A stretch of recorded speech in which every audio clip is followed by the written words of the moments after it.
Welcome to PH Vote. Today we speak with Smart Communications Public Affairs Head Moniz Berto on the role of technology and social media in the May polls. With the rise of mobile internet and smartphones, this is the fastest growing country in terms of Android. How will telecom and technology impact the election of the Philippines' next leaders? Rappler and Smart are partners this election season with a shared advocacy. Use the hashtag #VoteSmart. Good day. I'm Maria Ressa. Mon, thank you for coming to talk to us about this. Thank you very much for having me here. I've always been curious to see what does the future of television look like. Okay. Woo!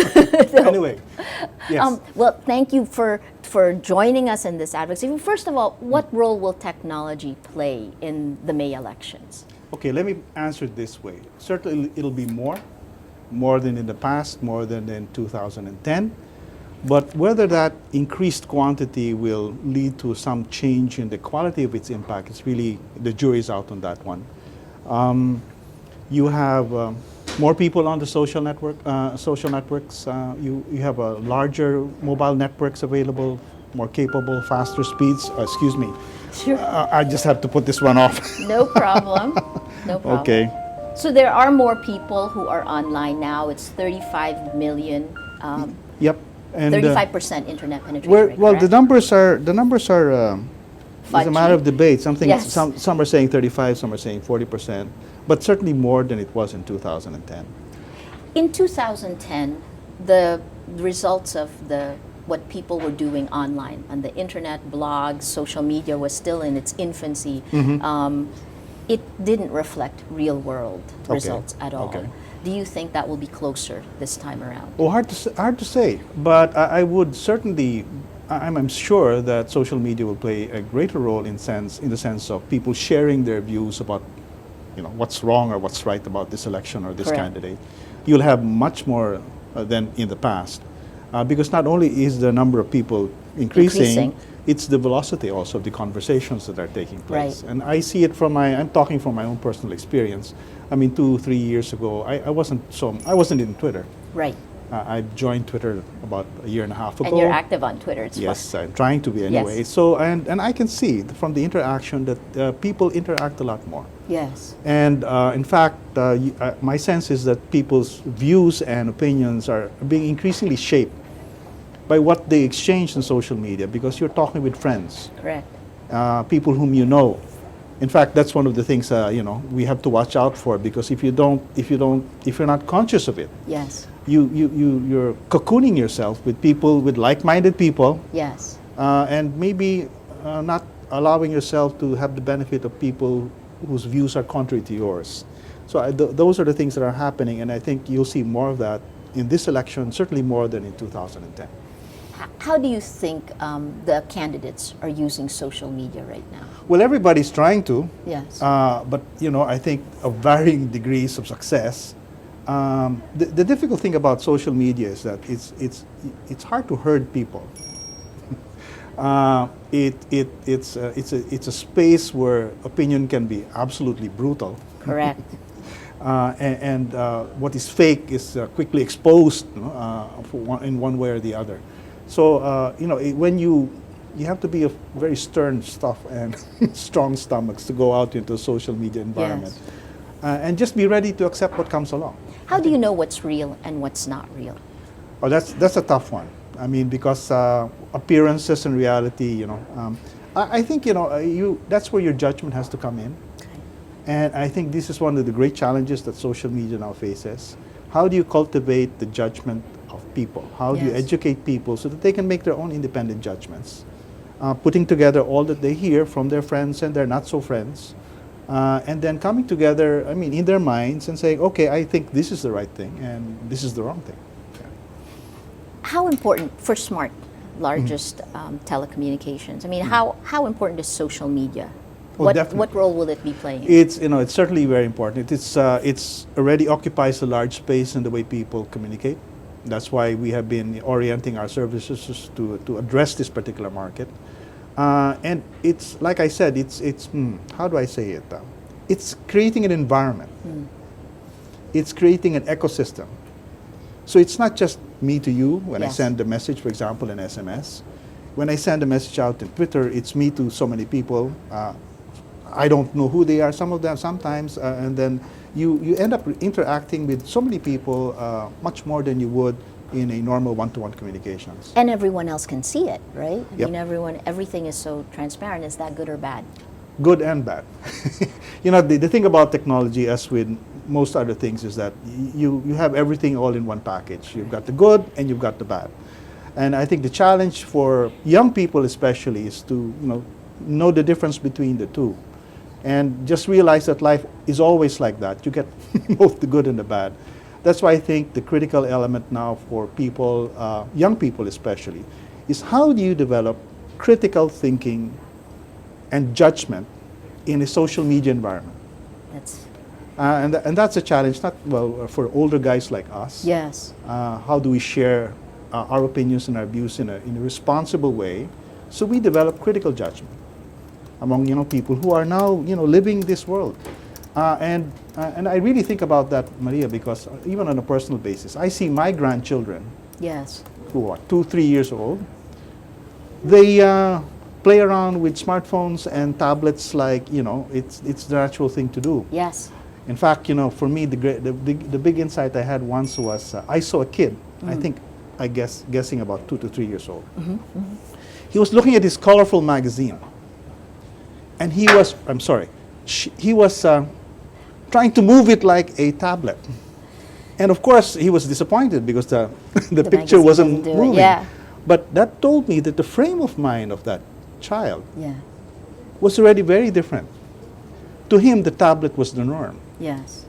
And so, oops, when I saw that, oh my gosh, that the frame of mind, the point of view of people, young people these days, are really being shaped by this kind of technology. And we need to be aware of how this impacts on the way people think. Is there a generational gap? Oh, certainly. I mean, every generation has a generational gap. Yes. But I think the gap is technology. The way technology is developed is that user interfaces. The challenge is to make them as easy to use as possible. So you now have Hit scale. you have Yeah. grandmothers and grandfathers like me learning how to use technology. So it's not an unbridgeable gap, Yes. but you have to make an effort. I mean, the older people have to make an effort. It's normal for journalists to tell people to vote smart. Mm-hmm. I mean, but actually now smart is jumping into the game to also tell people to vote smart. Mm-hmm. Why? Well, first of all, it's a civic duty on the part of all citizens and all corporations to assist in that process. And it's a very simple and straightforward advocacy. Share the information, make the information available, stimulate intelligent discussion, and help people arrive at decisions that make sense. And yet, when you put that together with the way things work, it's quite chaotic on social media. Mm-hmm. What makes you think people will listen? Well, part of it is hope. But you're right, good to hope. it's not easy because in social media it can be rather chaotic. Yes. But at the same time, it's a question of how people impose some order in that chaos. Yes. Because at the end of the day, it's what the individual or individuals think, how they approach this issue or this question. Let's say, in this particular case, it's how will I vote in this election? Yes. At the end of the day, technology is great, but it's people who matter. It's how, what objectives, what aspirations people have, and then how they use the technology in order to arrive at aspiration. So the first question, and the most important question for me, Maria, is that for young people, because young people are the one who's using this technology, Yes. what do they want out of this election? And if they figure that out first, what do they want to achieve in this election? What kind of candidates do they want to vote for this election? Then using the technology becomes more effective because then they will know for what purposes and to what ends they will use the technology for. These elections have, the naysayers largely dismiss it because it's not presidential elections. It's only the senatorial elections. Why should they matter? Why should people make an effort? Well, first of all the local elective posts are up for grabs, and certainly local governments do matter to everyone. Everyone lives in one local jurisdiction or the other. Yeah. And really, it matters to people how good their local governments are. Then, of course, you still have senatorial elections. Yes. And you would want to have a good quality Senate in place, because at the end of the day, many of the national issues and are decided or influenced by the Senate. So, you know, these elections still do matter. But of course, you have people already at this stage already thinking what's going to happen in 2016. So Correct. that's another story altogether. The way to get more people involved, the infrastructure that actually powers social media is what you guys do. How will you, a great criticism about the online world is that there is a digital divide. One, is there a digital divide, and how are you going to break Yes, it? there still is. We have still, well, internet penetration is what, 35 to 40%. yes. So that means you have still 60% who are not in the game, so to speak. But the good news is that the situation will get better and better over time. And in fact, I think it will be sooner rather than later. The networks are getting better, they're getting more extensive. In our case, for example, we will have 3G networks by the end of this year, covering about 90% of the country. We'll have LTE networks becoming much more extensive, so the networks will be there. The devices are becoming cheaper. Yes. And you know, I think that's one of the significant developments. You know, the economics are working in your favor, Maria. Yes, we hope. No, it's really working in your favor because Yes. many of the devices are now reaching that sweet spot in terms of pricing that will make it more possible for more people to access The this internet. kind of technology. In the United States, more people access the internet through their mobile phones than through laptops, yes. computers in 2010. When will that happen in the Philippines? I don't have the precise time, but definitely it will happen. Markets like the Philippines, everybody's saying that the primary experience of most people will be increasingly mobile rather than on fixed. And that's actually a significant difference because the behavior can be very different when you're using a fixed terminal and on mobile. Correct. Mobile is much more interactional. Yes. It's more spontaneous. It's something that you do while on the go. Yep. So it's really a more action-oriented kind of environment rather than on a fixed terminal where you tend to be more contemplative. You're thinking more deeply.